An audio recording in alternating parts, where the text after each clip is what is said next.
Hey, you know that movie, that TV show, maybe that video game that you bought at some point recently? Well, those you don't own them, man. I hate to be the bearer of bad news. It is what it is, but you don't own them. And why am I talking about this? Because right now there is a pretty big lawsuit on Amazon that's going on at the moment, where a lot of Prime Video users are actually suing Amazon for misleading their consumers and assuming that they actually bought movies. And I'll leave down a link down in the description below because this is basically broken down and condensed by ScreenRant.com themselves, and it was first reported by the Hollywood Reporter, just to be clear. But essentially, this lawsuit is about the fact that purchasing movies on the platform is a big lie. Basically, they even though they give you like the best affordable prices imaginable, where let's say your favorite movie ever is like 5-10 bucks, in reality you don't own that movie. And what is basically been reported here is that when what the lawsuit arguing is that Prime Video is misleading customers since they are only getting a license to watch the movie they purchased and can lose the content if Prime Video licenses are revoked. And there is an accusation with the lawsuit that consumers are being misled when told they can buy a movie, especially since the fine print of the confirmation purchase page says you receive a license to the video and you agree to our terms. And essentially, from this little statement that I've read just now, that should kind of spark a little bit of like, this kind of reminds me of what happened not too long ago with the Stop Killing Games movement. Which, if you know all about that movement, I'm not going to elaborate on what the movement's all about. Everyone should know about what it is at this point, and that is that you should own your games no matter what. It doesn't matter what you think about a game going out of service. If you purchase the game, you have the right to own that game, even if the game goes out of service or out of business per se. And the same is also said with movies and TV shows, where if your favorite movie and TV show that you just purchased off of, in this case Prime Video, should not be taken out whatsoever just because someone decided to revoke the license to not want to display it through Prime Video. You should have access to watching that movie regardless if the license is not there now or not. The lawsuit that Prime Video faces is not the first time that the temporary nature of digital media purchases has been brought into question. It came up in 2023 when users discovered that their purchase of the video game The Crew would be lost after Ubisoft shut down the game's servers, which was, if you remember, the Stop Killing Games movement was one of the main reasons why that movement was started in the first place.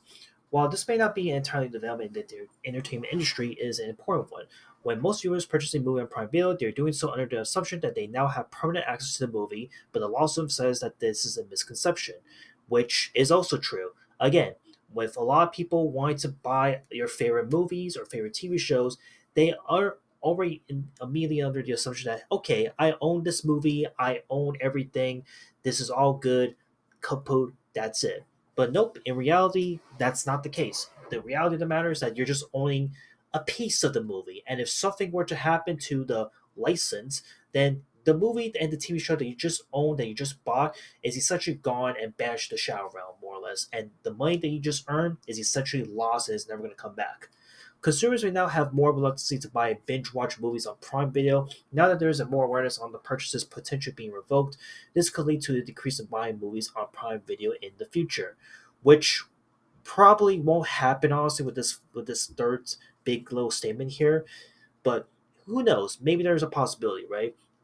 But the issue is not wholly unique to this platform, though, and applies to other streaming services as well. If anything, it is a reminder of why buying physical media can be considered safe and more permanent than buying digital media. And you damn right it is really important because, yeah, buying physical copies of your favorite movies, TV shows, video games is so much more important than ever before. Again, we are living in a world now where streaming platforms are blowing up out of the fucking wazoo. Back then, when it was just Netflix and Amazon Prime and Hulu and Disney Plus, I thought those would be like the only streaming platforms. But now there's so many streaming platforms at this point to really elaborate on, and it's ridiculous. It's absolutely freaking ridiculous that you can't just have everything all binge into one streaming platform. It has to be spread out to tons of other streaming platforms, and because of this, maybe your favorite streaming platforms may not have your favorite shows that you want to have. And ultimately, going back to buying physical copies is a lot more important now than ever because, again, if you see in my background, I have copies of my favorite music that I ever listened to. I even have movies and anime shows that I listen to, like Lucky Stars, the underrated Dredd, even something as simple as Hellsing Ultimate. Like, I have physical copies of shows that I love, that I adore, and I continue to buy when I have the time. And this also leads to another issue that I have when it comes to buying physical copies, and that is that, again, I'm aware that physical copies can be really expensive to buy, and that's understandable. I get it, and admittedly, I'll even say this right here: the of the three that I have right now, this Dread movie is probably the cheapest. I only bought this bad boy for like $5. The Lucky Stars Complete series that I bought this bad boy unironically through Amazon, and at the time, this was around $60. Hellsing Ultimate, this bad boy was somewhat more expensive than Lucky Stars Complete series. This was about $70, I would say, at least at the time when I bought it. But my point is that physical copies, unfortunately, are also getting a lot more expensive, which makes it inefficient to actually buy physical copies. Ergo, it kind of goes to this weird cycle repeats this where it's like, okay, well, if I can't afford a physical copy, I guess I gotta stream it and buy it and download it, which kind of defeats the whole purpose of why this lawsuit was started in the first place. So, again, overall, in my personal view, from what I've seen in this lawsuit, from what I've read in this article right here, right now, I think owning physical copies is a lot more stronger and needs to be happening much more now in the modern day and age. And like I said, it absolutely sucks that, like, again, when you're buying a movie or buying a TV show or even buying a video game, it shouldn't just be, okay, I'm buying my favorite thing that I want to buy, but I'm only owning a piece of it. I'm not owning the actual full, like 100% confirmed piece of what I bought. And if something were to happen to it, then oh poof, it's gone. It's never going to be seen ever again. And that type of stuff really sucks. It's such a damn shame, and I just wish that there's a way to like to address this so that we wouldn't be led to believe that we're actually buying something. But I have no doubt that in this lawsuit, they're going to probably do something to address this, hopefully, where maybe instead of just saying that, okay, you're purchasing this movie, you're only, instead, maybe it could switch towards like you're just purchasing the license for it or something. Or better yet, just dumb down altogether and just make it where no matter what happens to the movie that a user purchases, they will keep that movie forever. And I feel like that's what it's supposed to be at the end of the day.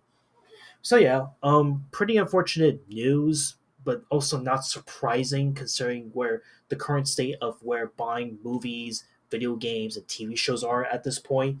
So yeah, in general, unfortunately, the movies that you own, you don't own those movies. You don't own those TV shows unless you have physical copies, like what I have here.